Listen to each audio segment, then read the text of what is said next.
Hind sir.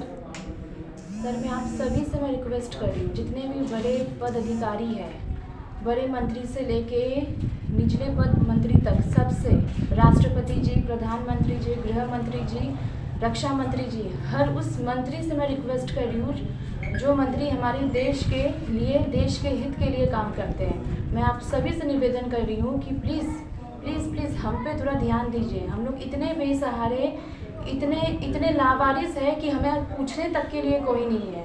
पिछले 4 महीने से हम लोग नागपुर में आमरण अनशन कर रहे थे और 72 दिन तक हम लोग बिना खाए पिए रहे, लेकिन हमें देखने तक कोई नहीं आया। सब सिर्फ आश्वासन पे आश्वासन देते रहे कि हमारा काम हो जाएगा, लेकिन अब तक हमें कुछ नहीं मिला। तो हम ये निवेदन कर रहे हैं कि हम अपनी पैदल यात्रा शुरू किए हुए हमें 17 दिन हो चुके हैं और हम नागपुर संविधान चौक से लेके अब हम पामाखेड़ी में हैं।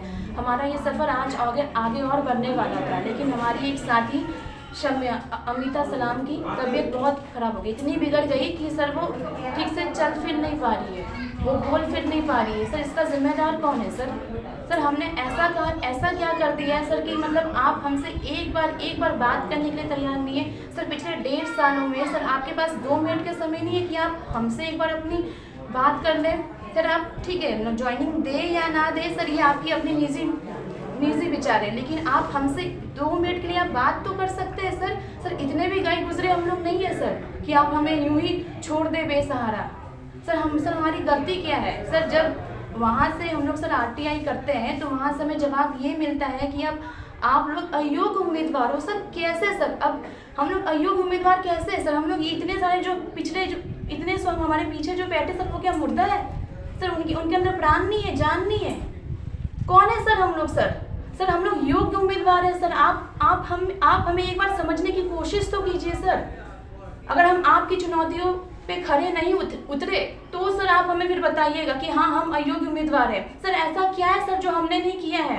रिटर्न दिया है, फिजिकल दिया है, मेडिकल दिया है, आमरण अनशन तक किया है, 1.5 साल से दिल्ली में हर वो चीज़ किया है सर जो हमने ज़िंदगी में कभी नहीं सोचा था। हमने कभी नहीं सोचा था कि नागपुर जाएंगे, इतने बड़े बड़े शहर, मुंबई जाएंगे, दिल्ली जाएंगे, MP जाएंगे। वो जो हम कभी घर से नहीं निकलते थे सर, वो आज हमें यूं दर के ठोकरे खाने पड़ते हैं। हाथ पैर कट गए हैं सर, छाले पड़ गए हैं, रोज उल्टी, तबीयत खराब इतनी होती है कि सर हम लोग बिस्तर से तक उठ नहीं पाते हैं। ना खाने का इंतज़ाम है, ना किसी चीज़ का इंतज़ाम है। और हम एक खुद लड़की होके मतलब हम एक लड़कियों का आपको हम दर्द बता रहे हैं सर अगर आपके घर में भी तो सर बेटी है ना, बेटी है, पत्नी है, माँ है, तो उन लोग से आप एक बार पूछिए कि अगर वो हमारे जगह पे होती, अगर वो पैदल मार्च करती नागपुर से लेके दिल्ली तक तो उनको क्या क्या समस्या होती। आप एक बार हमारे जगह पे अपनी बहन, अपनी पत्नी, अपनी माँ को आप एक बार रख के देखिए कि क्या हाल होता है। हम लड़कियों को इतनी समस्या होती ना सर कि हम बता नहीं सकते, और इतने लड़कों लोग के साथ हम लोग खुल के बात भी नहीं कर सकते। हम ऐसा क्या करें सर जो मतलब आप मान जाए सर? क्या करें? हम लोग सर नितिन गडकरी के घर भी गए थे, उन्होंने भी कहा कि हमारे बस में नहीं है सर। तो फिर सर बस में किसके है सर? देश आप चला रहे हैं, देश को संभाल आप रहे हैं, तो हम किसके पास जाए? आखिर जाए तो जाए कहाँ? आपकी तरफ से SSC की तरफ से ये जवाब आता है कि आप अयोग्य उम्मीदवार हैं, आपकी सीट को फॉरवर्ड कर दिया गया 2021 की वैकेंसी में। कैसे सर? जब सर सीट 60,210 के पदों पे निकली थी और 54,000 समथिंग की भर्ती ली गई थी, तो बाकी 4,000 कौन है सर? मुर्दे हैं। बाकी 4,000 कौन है सर? हम लोग क्या मुर्दे बैठे हैं कि हमारे अंदर जान प्राण नहीं है? पागल है सर? हम क्या अपने मन से यहाँ पर आ रहे हैं ये सब करने के लिए? हमारे घर में मम्मी पापा नहीं है, मम्मी पापा लाख रोकते हैं सर, यहाँ तक कि सर वो हमसे बात नहीं करते हैं सर। 10 दिन हो गए सर मुझे अपने घर में बात किए हुए, कोई बात नहीं करना चाहता है, कोई साथ नहीं देता है। ना हम घर के हैं, ना हम बाहर के हैं, हमारा कोई अपना अब है ही नहीं, तो हम किसके भरोसे हम जिए? कौन है ऐसा जिससे हम मदद मांग सकते कि हाँ प्लीज़ आप हमें एक बार हमारे बारे में सोचिए और हमें ये नौकरी दे दीजिए। सर हमारे लिए सिर्फ एक ये नौकरी ही नहीं है सर, हमारे जीवन की एक नई सवेरा भी होगा, एक नया अस्तित्व होगा हमारे जीवन का। सिर्फ अगर आपको ये लगता है कि आप हमें ये नौकरी दे रहे हैं तो नहीं सर, सिर्फ हमारे लिए नौकरी ही नहीं है, हमारे जीवन की एक ऐसी सवेरा है जिससे सर हमारा एक नया अस्तित्व बन सकता है, एक नया जन्म जैसा है हमारा। तो हम आपसे हाथ जोड़कर निवेदन कर रहे हैं सर। हम लोग इतने गरीब परिवार से है कि कभी खाने भी नसीब हो जाए ना तो सर वही बहुत है सर।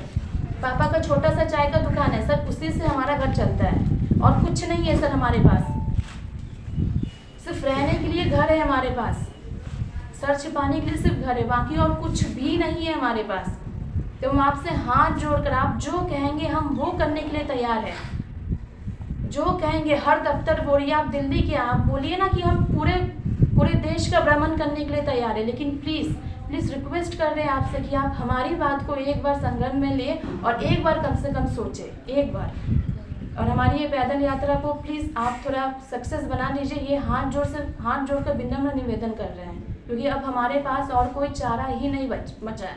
अगर आप नहीं करते हैं ये सब तो सर हम सच बता रहे सर, हम मर जाएंगे सर, क्योंकि हमारे पास और कोई दूसरा विकल्प है ही नहीं। आप ये बताइए, आप ये लड़ाई कब से लड़ रहे हो? सर ये लड़ाई हम आज से नहीं लड़ रहे, ये लड़ाई हमारी 14 फरवरी 2021 से ही चली आ रही है। जंतर मंतर में हमने करीब 1 साल तक धरना प्रदर्शन किया, उसके बाद भी सरकार को हमारी आवाज़ तक सुनाई नहीं दी कि वो हम क्यों धरना प्रदर्शन दे रहे हैं।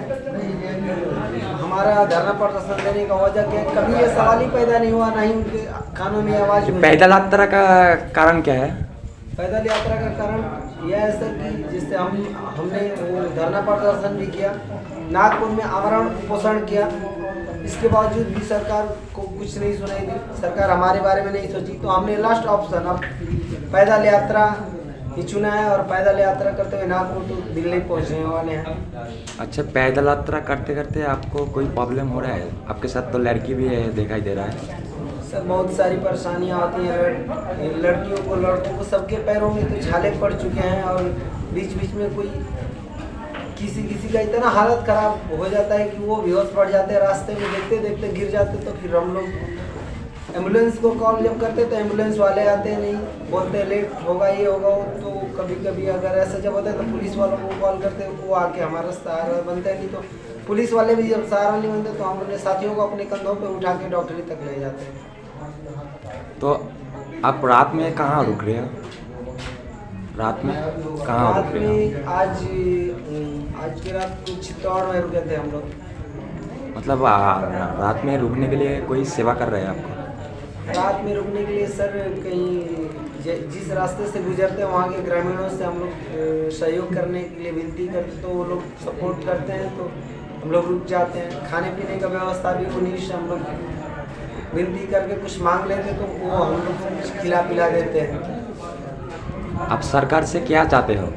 तो सरकार से हमें चाहते हैं कि हमें और कुछ नहीं चाहिए, और हमें ये जो SSCGD 2018 की वैकेंसी निकली थी 60,210 पोस्ट में, उन्होंने 54,000 के समथिंग वैकेंसी को फिलअप कर दिया है। लेकिन बाकी जो सीट है उस सीट पे हम साथियों को जो पैदल यात्रा में शामिल हैं इनको प्राथमिकता देते हुए पूरे सीट को भरा जाए। अभी देश में जो नरेंद्र मोदी ने एक आर्मी का भर्ती निकला है, अग्नि परीक्षा, उसके बारे में आपका क्या राय है?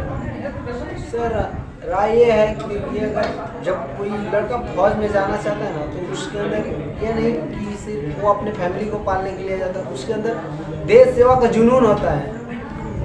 और ये सरकार जो ये कर रही है ना, आज के लड़के जो 4 साल के लिए अगर जाते हैं तो अब 4 साल में तो कुछ होगा नहीं। और लेकिन आज का वजह यह है कि 71 साल का बूढ़ा वहाँ ड्यूटी करेगा और 4 साल में लड़के जो 21 के बाद 25 साल के एज में वो रिटायर हो जाएंगे और 71 साल का बूढ़ा वहाँ पे ड्यूटी करेगा। ये हमें पसंद नहीं है, और अगर ऐसा ही हुआ तो देश का स्थिति बिगड़ते ही जा रहा है दिन पे दिन।